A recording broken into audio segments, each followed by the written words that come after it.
अस्सलाम वालेकुम नाजरीन, मैं हूं सादिया गुल और आप देख रहे हैं मेरा यूट्यूब चैनल। नाजरीन, मुस्तफ़ा आमर कत्ल केस में आज मज़ीद जो पेशरफ्त हुई है मैं आपको उसके बारे में अपडेट कर दूं। और जो नए नए इंकशाफात का सिलसिला जारी है और ये साबित हो गया है कि ये सेकंड जनरेशन का एक ड्रग्स डीलर था। और ये भी साबित हो गया है कि ये साइबर क्रिमिनल था। इसके अलावा कॉल सेंटर के नाम पे ये ऑनलाइन लोगों से फ्रॉड भी करता था।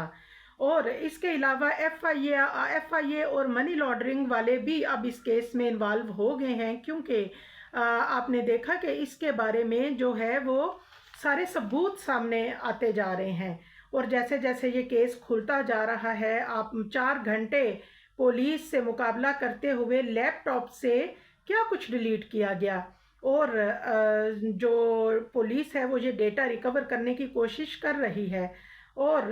साइबर क्राइम ड्रग्स डीलर तो ये साबित हो ही गया है। और इससे इसके साथ साथ मुस्तफ़ा का कत्ल भी इस पे साबित हो गया है। जैसा कि आपको मालूम है कि जो मुस्तफ़ा को अरमगान ने ही कत्ल किया है, ना सिर्फ ये कि उसके बारे में गवाही बल्कि इसके अलावा और भी बहुत सारी चीज़ें जो हैं उसमें साबित हो गया है कि मुस्तफ़ा को पहले तशद्दुद करके फिर जलाया गया, यानी उसका कातिल जो है वो अरमगान ही है। अब जैसे जैसे तफ्तीश आगे बढ़ेगी और भी काफ़ी चीज़ें सामने आएंगी। अरमगान के वालिद की गुफ्तगू तो आप सुन ही चुके हैं। और मुझे तो ऐसा लग रहा था जैसे उनको देख के जैसे ये कोई फिल्म चल रही है या कोई ड्रामा चल रहा है, क्योंकि एक अजीब सी गुत्थी है जो कि सुलझने में नहीं आ रही। ये कहानी पूरे एक माफिया के गिर्द घूम रही है। एक बात को सुलझाते हैं तो दूसरी बात सामने आ जाती है। ये केस इतना सिंपल नहीं है जितना कि हम इसको समझ रहे हैं या हम इसको देख रहे हैं। ये केस जो है, इस मुकदमे को जैसे कि अरमगान ने लड़की पे तशद्दुद किया, उसे डराया, और पता नहीं उसे क्या ख्याल आया कि बाद में उसने ना सिर्फ ये कि लड़की को पहले तो थाने में इतला दी कि लड़की जो है इसको आके ले जाओ, लेकिन फिर उसके ज़हन में क्या ख्याल आया कि उसने लड़की को ज़िंदा छोड़ दिया, बल्कि उसको पैसे दिए, कैब करवा के दी कि जाओ तुम एनएमसी जाओ। और नाजरीन, आज की एक बड़ी अहम रिपोर्ट है, एक बड़ी अहम बात जो मैं आपको बताऊं कि एनएमसी जो है वहाँ की इमरजेंसी जैसे जो रिपोर्ट सामने आई है, बिल्कुल मैंने आंखों से देख के और पढ़ के मैं आपसे ये बात कर रही हूँ कि उसमें बाकायदा डॉक्टर्स ने जो उस रिपोर्ट में लिखा है, उन्होंने ये कहा है कि ये लड़की जो है इसने झूठा बयान दिया है कि इसको ये डर डर और खौफ से ये झूठ बोल रही थी कि इनको स्ट्रीट क्राइम में तशद्दुद का निशाना बनाया गया और उसके बाद उनकी हालत ख़राब हुई और ये यहाँ पे आई। और क्योंकि जब उस बच्ची को लाया गया तो उसे बेरहमाना बड़ी ही बेरहमी से उसके ऊपर तशद्दुद किया गया था। और उस बच्ची को कहीं डर था, कहीं ना कहीं उसे ये डर था कि कहीं उसे जान से ही ना मार दिया जाए। और डिफेंस की 15 आती है और अस्पताल वाले बाकायदा उनसे कहते हैं कि लीगल तरीके से इस बच्ची के सारे चेकअप करवाए जाएं, यानी कि इसका पूरा मेडिकल होना चाहिए। और एक ज़राए से तो ये भी पता चला है कि लड़की मुल्क से गायब नहीं है, जैसे कि कहा जा रहा था कि 12 जनवरी को वो बच्ची जो है वो मुल्क छोड़ के चली गई। ऐसा नहीं है, वो लड़की अभी भी पाकिस्तान में मौजूद है। और जब लड़की पे तशद्दुद हो रहा था तो जैसे कि मैंने आपको बताया कि उस वक्त बुलाया जा रहा था, उस वक्त ही शराज को बुलाया गया। और उस बच्ची पे यही इल्ज़ाम था कि उसने, क्योंकि अरमगान एक जाली कॉल सेंटर चला रहा था और उस लड़की ने उसके बारे में मुखबरी कर दी थी, यानी कि पुलिस को बता दिया था। और पुलिस क्योंकि अरमगान जैसे लोगों की खुद सहूलतकार बनी हुई थी तो लिहाजा वो क्या ही करती। और मैं आपको एक और अहम बात यह है कि जब उन्होंने नॉमिनेट किया कि अरमगान ही मेरे बेटे का कातिल है, जब मुस्तफ़ा की मदर ने ये बयान दिया तो उन्होंने 100% जो है वो ठीक बात कही। उनका पहला शक ही उस पर गया, क्योंकि जब मुस्तफ़ा घर से निकला तो वो अपने कई दोस्त जो हैं उनको मैसेज किया उसने और बाकायदा बताया कि वो अरमगान की तरफ जा रहा है। और उन दोस्तों ने जब उनकी अम्मी को बताया कि आपका बेटा जो है हमारा जो दोस्त मुस्तफ़ा है वो अरमगान के पास गया है, اور وہ کتنی دیر تک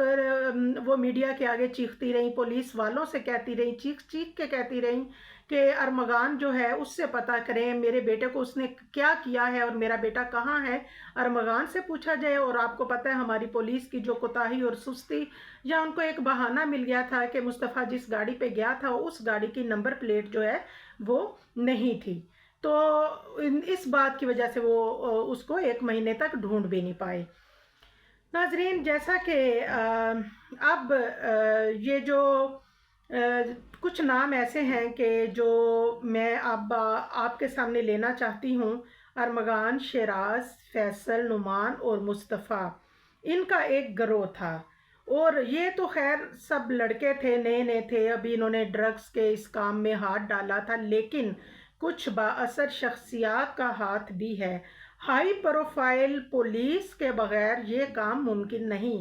ایسے نہیں ہو سکتا کہ ایک اتنے بڑے پیمانے پہ اتنے لوگوں میں ڈیفینس کلفٹن جیسے ایریا اور بھی کراچی کے پوش ایریا جو ہیں اس میں یہ ویڈز جو ہے وہ سپلائی ہو رہی ہے اور پولیس کو پتہ نہیں ہے، ایسا پاسبل نہیں ہے، اور نہ ہی پولیس کے بغیر یہ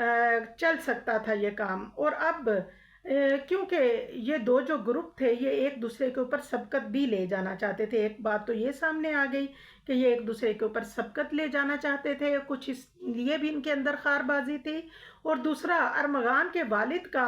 جو بیان ہے کامران قریشی کا، آپ یقین جانیں کہ جس طرح وہ بولڈ گفتگو کرتے ہیں، مجھے لگتا ہے کہ وہ اپنے لیے یا اپنے بیٹے کے لیے بہت بڑا نقصان کر بیٹھیں گے، کیونکہ وہ اپنے امریکی شہری ہونے کا بھی ایک دوست جماتے ہیں۔ لیکن ناظرین، ابھی جب کہ ساحر گرفتار ہوا ہے اور منشیات کا ایک پورا نیٹ ورک سامنے آ گیا ہے، تو کامران قریشی نے یہ بات جو ہے وہ تھرڈ پارٹی پہ ڈال دی اور کہا کہ جی نہیں، میرا تو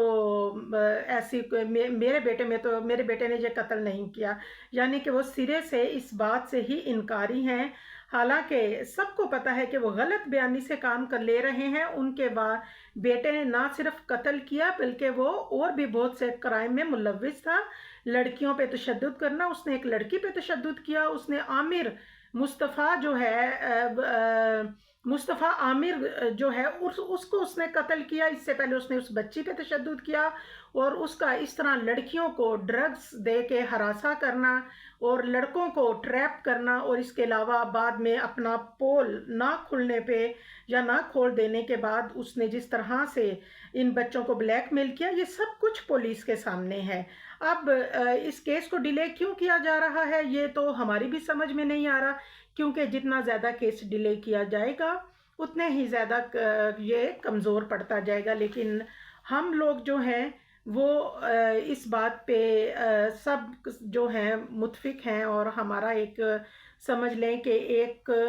کا ہے کہ ہم اس کیس کو یوٹیوب پہ زندہ رکھیں گے، ہم اس وقت تک آواز اٹھائیں گے جب تک کہ ان کو انصاف نہیں مل جاتا۔ دعاؤں میں یاد رکھیے گا۔ اللہ حافظ۔